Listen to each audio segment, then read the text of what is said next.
It's good to see everyone tonight. Tonight we have Shay and Brother Adam here helping us, and we're going to deal with some questions about the books of Ezra, Nehemiah, and Esther.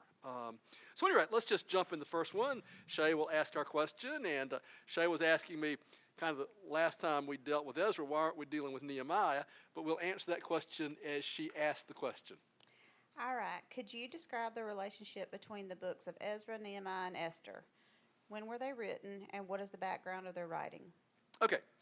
Ezra, Nehemiah, and Esther are all three written during the time of the post-exilic period, which means after the Babylonian exile. So you all have these three.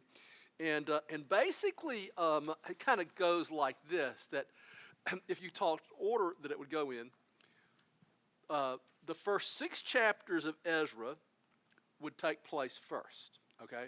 Chapters 1 through 6 of Ezra. Then if you had these absolutely chronologically, then the book of Esther would come after the 6th chapter of the book of Ezra. And then you would have 7 through 10 of Ezra, and then you would have the book of Nehemiah. So if you had them in order, it would be just that way. Let's talk a little bit about the dating. Okay. The 400 and something. Yes. Well, actually, it starts out with 500. But at any rate, the issue is decreed for the Jews to come back in 539 BC, after the Persians come in and take over the Babylonians. Okay, so a decree is issued. So in 538, Zerubbabel, the political leader, and then the high priest, Zerubbabel and Joshua, the high priest, that kind of goes from 538. Okay. And then 538 BC. And then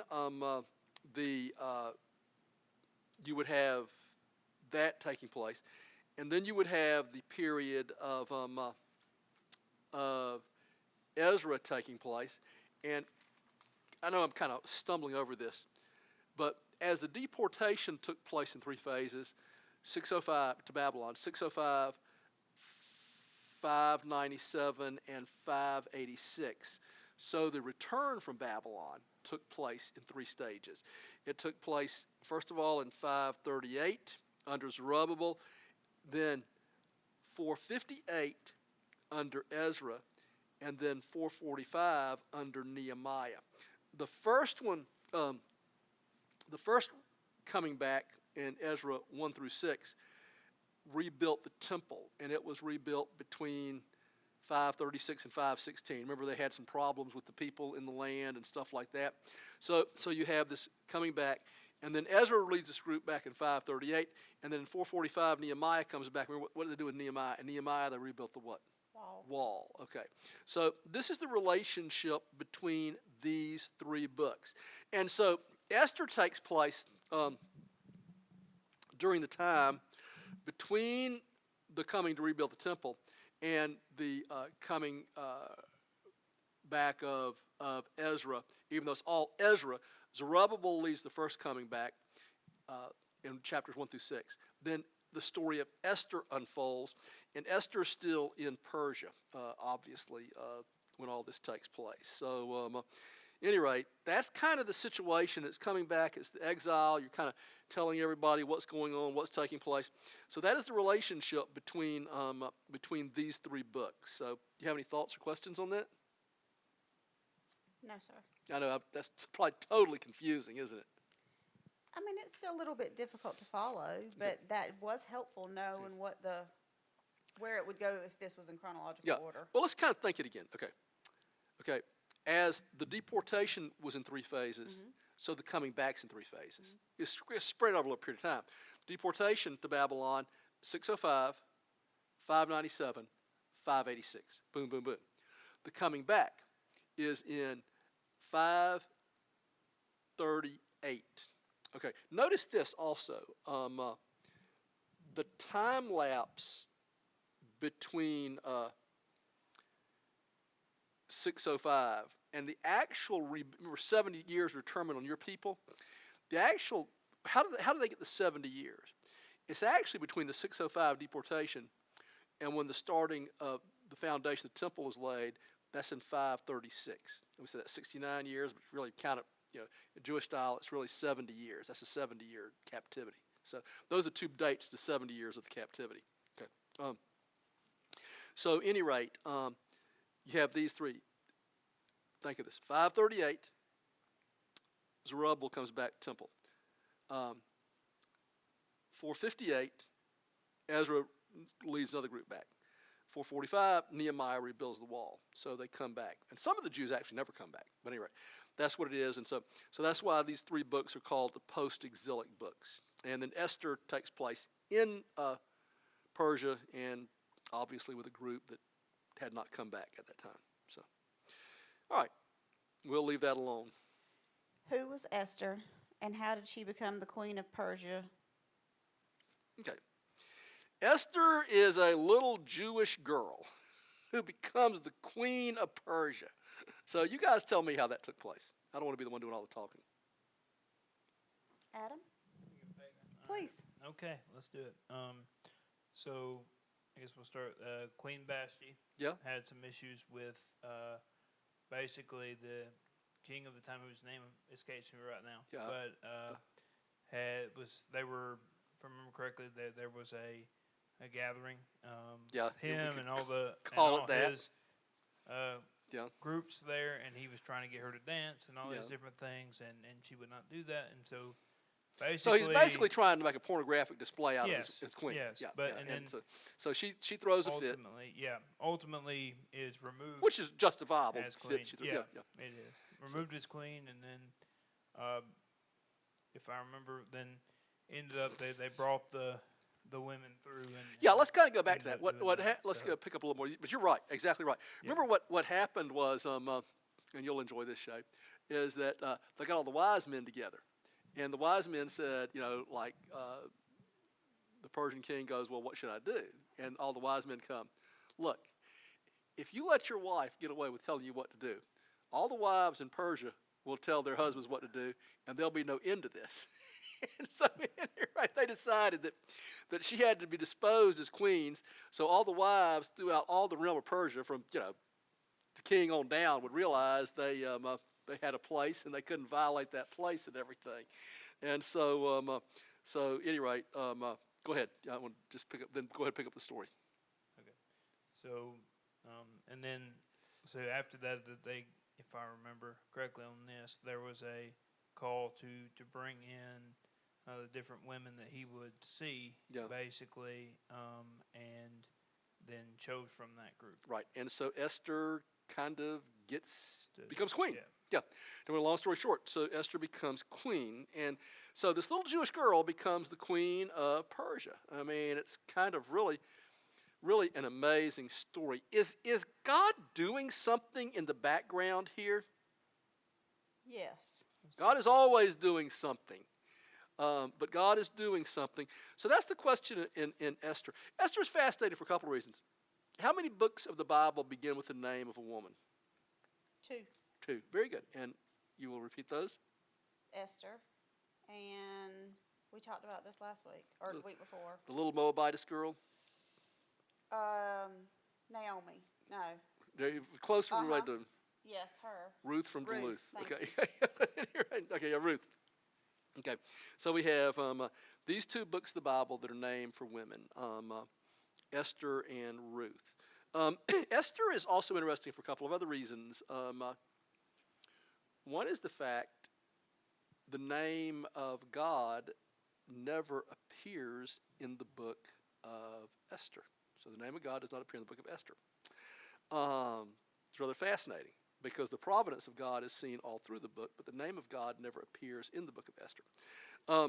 Another thing that Esther is interesting for, to me, and maybe I'm a little weird, maybe I'm a lot weird, but Shay, don't laugh.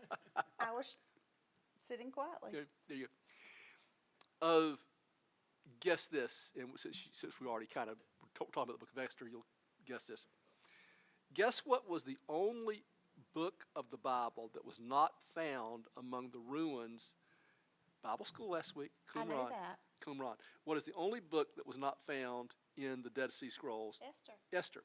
And that's fascinating. Now, do you have maybe a thought? And there's not a biblical explanation here. Do you have maybe a thought, Adam or Shay, as to why Esther would not have been found among the Dead Sea Scrolls? Because God's not mentioned. Well, I think that's very true, very true. But I think that the reason it's not found in the Dead Sea Scrolls is because Esther would have taken place completely in Persia. And so there might not have been copies of that scroll found. And maybe the Persian people didn't want them to know what was going on. That is possible. Now, let me just say something very carefully. By that, I am no way impugning the fact that Esther is a part of Holy Scripture. We don't base what is Scripture canonization based on what we found at Qumran in the Dead Sea Scrolls. At any rate, that's just kind of fascinating little tidbit about the book of Esther. So here we have Esther, the book of the Queen of Persia. Now, there are, if we have four significant people in the book of Esther. The king Ahasuerus, who was probably Xerxes. Okay. And then we have Mordecai, the Jewish man that's raising Esther and is kind of in some ways after Esther. If Esther is the heroine of the book of Esther, then Mordecai is the hero of the book of Esther. And then you have Haman, and so those are the four principal characters: the Persian king, the Queen Esther, Mordecai, and Haman. So, how does Haman feel about the Jewish people and about Mordecai in particular? Is he ambivalent towards them? He doesn't care for them. No, he hates them. He hates them vehemently. And so he's trying to have the Jews exterminated. That's kind of the story of the book of Esther that puts. So anyway, let's read Esther chapter 3, verses 1 through 6, if you would, Brother Adam. And let's look at this. Who is Haman? Why does he have such a hatred for the Jewish people? Okay. After these events, King Ahasuerus promoted Haman, the son of Hammedatha, the Agagite, and advanced him and established his authority over all the princes who were with him. All the king's servants who were at the king's gate bowed down and paid homage to Haman. For so the king had commanded concerning him, but Mordecai neither bowed down nor paid homage. Then the king's servants who were at the king's gate said to Mordecai, "Why are you transgressing the king's command?" Now it was when they had spoken daily to him, and he would not listen to them, that they told Haman to see whether Mordecai's reason would stand, for he had told them that he was a Jew. When Haman saw that Mordecai neither bowed down nor paid homage to him, Haman was filled with rage. But he disdained to lay his hands on Mordecai alone, for they had told him who the people of Mordecai were. Therefore Haman sought to destroy all the Jews, the people of Mordecai, who were throughout the whole kingdom of Ahasuerus. Okay, so Haman hated the Jewish people in total, and he hates Mordecai in particular. So as you read this passage, why did he hate Mordecai so much? Because he was mad that he wouldn't bow down to him. Yeah. He didn't respect him, or didn't think he respected him. Yeah. So did he have some pride issues? I'm sure. Yeah. And so any rate, now side note here. Okay. Haman is the son of what? How do you pronounce that? Whatever. The Agagite. Now, where do we? Okay, let's just say a little word and play a little association game. Agag. Where does Agag come to mind in the Bible? Sounds like Gog and Magog, or It does, but think of this. Remember Samuel gave Saul instructions with when they defeated the enemy to totally destroy the people that they were against. And so, who was the king of the Amalekites? Remember his name? no. Agag. Mm. And you remember? We should have guessed that. Yeah, okay. Do you remember that? Okay, they were supposed to totally destroy them, and they didn't. And remember, this, Oh, yes. this- Yes, this yes, scene- yes. He okay. told them to destroy all of them, but they didn't kill all of them, and then they intermarried with them. Yep. And that was the whole And cycle and so again. so yes, and so what happened when Samuel came in? It's one of the more kind of graphic pictures in the Bible. What happened when Samuel comes in and Saul has Agag there, the king of the Amalekites, and he's sitting there. Remember what Samuel did? Is that was the quick judgment and had them Yeah, he did. Remember, he did. didn't something about his gut? It's really fast. It's really one of those very graphic pictures. And if we go back to King James, something like, and he didst take the sword and you Agag into small pieces. And so it's that's kind of one of those really interesting things. So, if Haman is a descendant of this Amalekite kingly lineage, you got bad blood going here for a long time. Now, Didn't just start with yeah, the not it wanting did to bow not down. just start. Now, how much, so there seems to be like this thing here, seems to be like this thing here between Mordecai and Haman that's like, okay, already there. You can get that tension there. So it's kind of interesting that, this thing goes back a long, long, long way, this hatred and everything. So anyway, just kind of a little side note there. So you can see, okay, Esther finds herself as queen.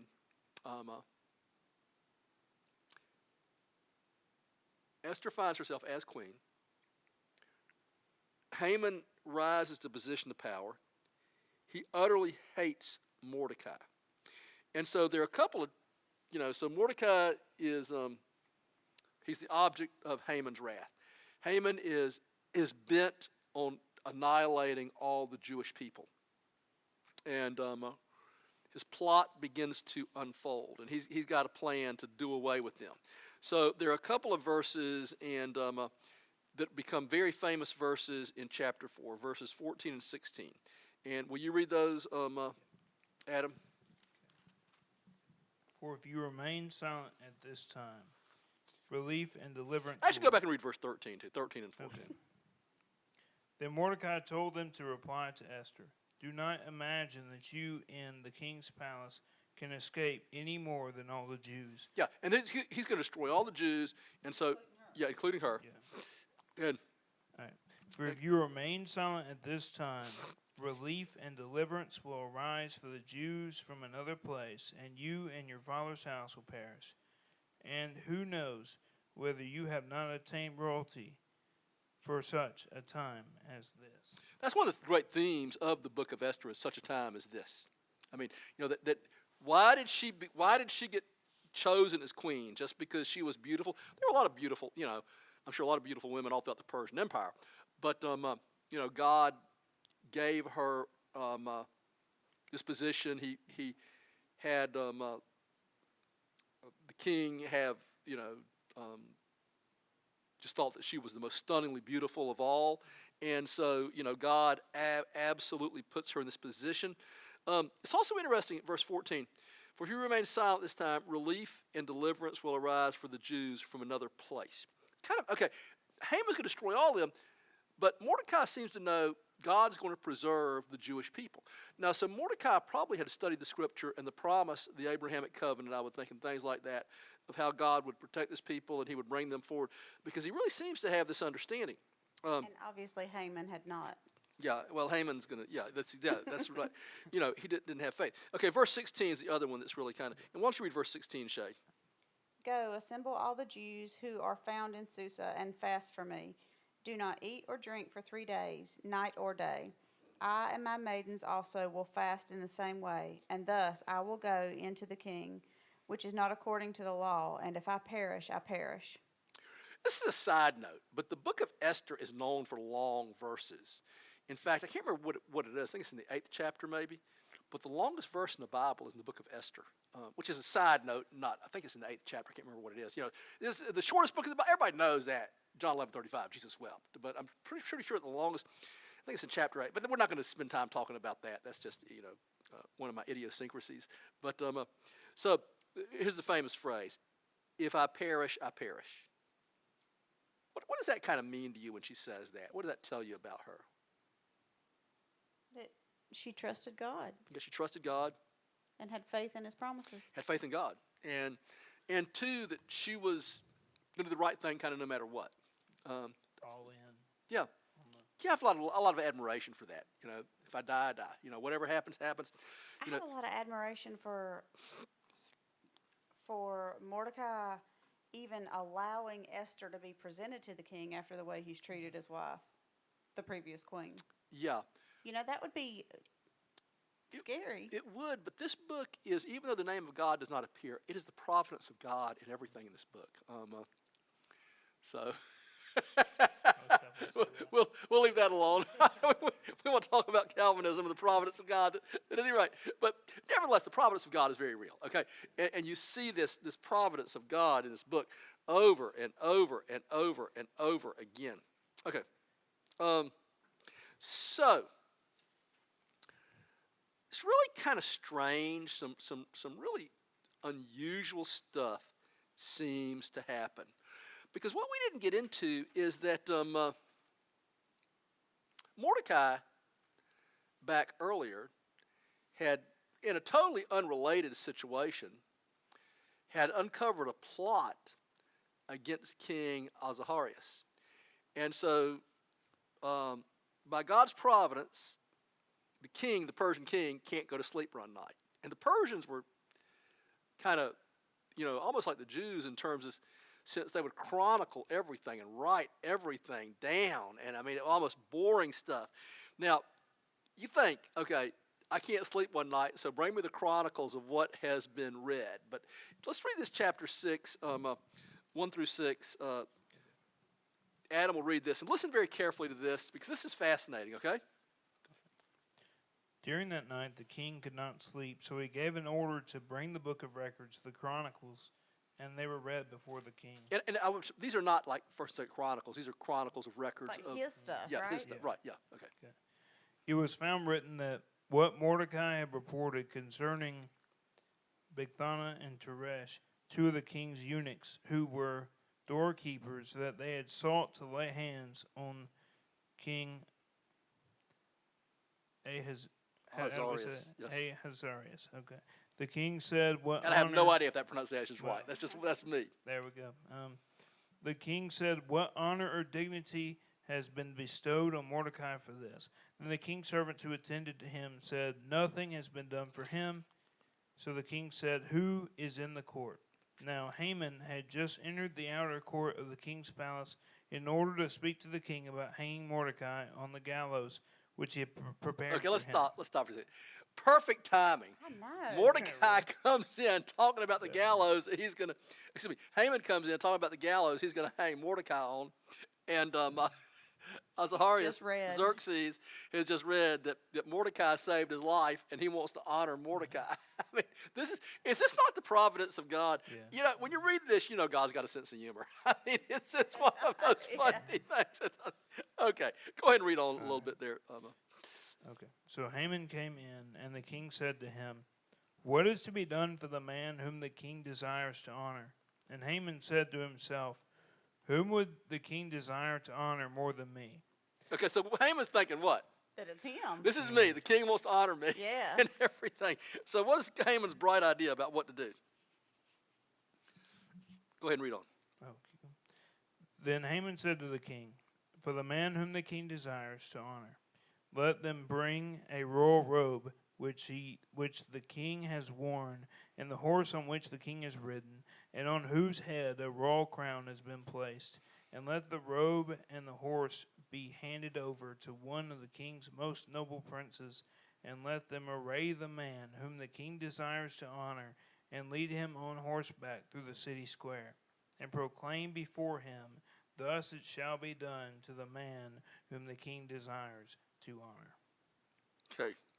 And read verse 10, because this gets really good. You can't stop right there. This is too No, good. this is good.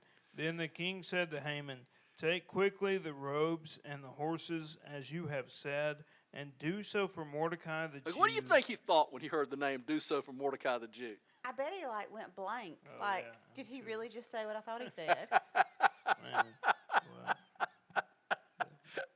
So what did Mordecai do? What did Haman do? Haman has no choice, but anyway, go ahead. Mordecai the Jew. Go ahead. Mordecai the Jew, who is sitting at the king's gate, do not fall short in anything of all that you have said. And then just read that one more verse. Okay. So Haman took the robe and the horse and arrayed Mordecai and led him on horseback through the city square and proclaimed before him, "Thus it shall be done to the man whom the king desires to honor." Okay, so this is like that really bad. And how do you see God's providence in this? I mean, you can't make this stuff up. Just, all this happened because of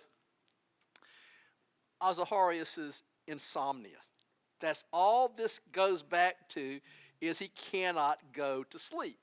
Bring me the Chronicles and read them. I mean, maybe his thought was, what do you think his thought was? He said, bring me the Chronicles and read them. Hopefully it'll be so boring I go to Yeah, sleep. I'll go to sleep. This will put me to sleep. Yes. This is like no-dos in the ancient world.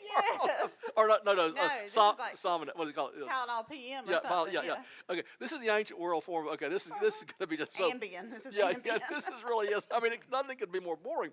And all of a sudden they start reading. And these guys tried to kill me, and Mordecai saved my life. Hey man, I got to do something for Mordecai because hey, this is we need to honor him. And so his advisor, Haman, comes in and says, "Haman, what should we do?" And Haman's going, "Okay, this is about me. This is good. Everything I want to do. A royal robe, the horses, all this, and have this procession. Good. Do it for Mordecai." and then so he goes and does this for Mordecai the Jew. And the story. It kind of he poor old Haman. Things go from bad to worse. So we're not going to have time to go into all the little details, but you do remember that. Esther throws this banquet, and it's all kind of woven in. But at any rate, so they're coming to get basically Haman. Azaharias is upset, goes out of the room, comes back, and when he comes back, this is funny. You remember the story? You remember the thing? Okay. No, I don't. But I love that you think that this is so funny. But this is hilarious. Let me tell this part. Okay. Okay. Okay. So Haman is falling down on the couch that Esther is sitting on, Begging for his life. begging for his life. Azaharias comes back in and basically says, "Will he defile my wife in my presence?" Because he falls down on it. And what they did was, before he could say anything, they gagged him, and he couldn't even get the words out of what he's done. And so what happened to the gallows that he had built to have Mordecai killed on? He was put on him. Yeah, and then his whole family, and it was it's kind of one of those amazing things. It really is kind of the really fun. Let's read what did happen to poor old Haman. Poor old Haman. Yeah, read 7 through 10 if you would. 7 Adam. to 10. Yeah. The king arose in his anger from drinking wine and went into the palace garden. But Haman stayed to beg for his life from Queen Esther, for he saw that harm had been determined against him by the king. Now, when the king returned from the palace garden into the place where they were drinking the wine, Haman was falling on the couch where Esther was, and the king said, "Will he even assault the queen with me in the house?" As the word went out of the king's mouth, they covered Haman's face. So poor old Haman, he couldn't even defend himself, could he? I mean, okay. Then Harbana, one of the eunuchs, who were before the king, said, "Behold, indeed the gallows standing in Haman's house, 50 cubits high, which Haman made for Mordecai, who spoke good on behalf of the king." And the king said, "Hang him on it." And they hanged Haman on the gallows, which he prepared for Mordecai. And the king's anger subsided. Yeah. It's really kind of an amazing story. Remember, if Haman, if he had not been so greedy, now God was providentially protecting, but he could have gotten Mordecai before I got to this point. But remember, he wanted all the Jews and not just Mordecai. And so, at any rate, Esther becomes kind of famous because remember the Feast of Purim and all this kind of comes up as a kind of a celebration that the Jews will have of how God delivered the Jewish people. Stop right there, but let me just kind of give you this thought. What does God do to those that go against the Jewish people? What does he say? He will bless those who bless you and curse those who curse you. In all the nations of the earth, that speaks of Jesus coming through the lineage of through the Jewish people. Where is America today on its defense of Israel, the Jewish people? Well, we were very supportive up until the last few months. What happens to the nation or the people? You see happen. Actually, it's really interesting that the whole, Amalekite race is erased, so to speak. The Agag, all that.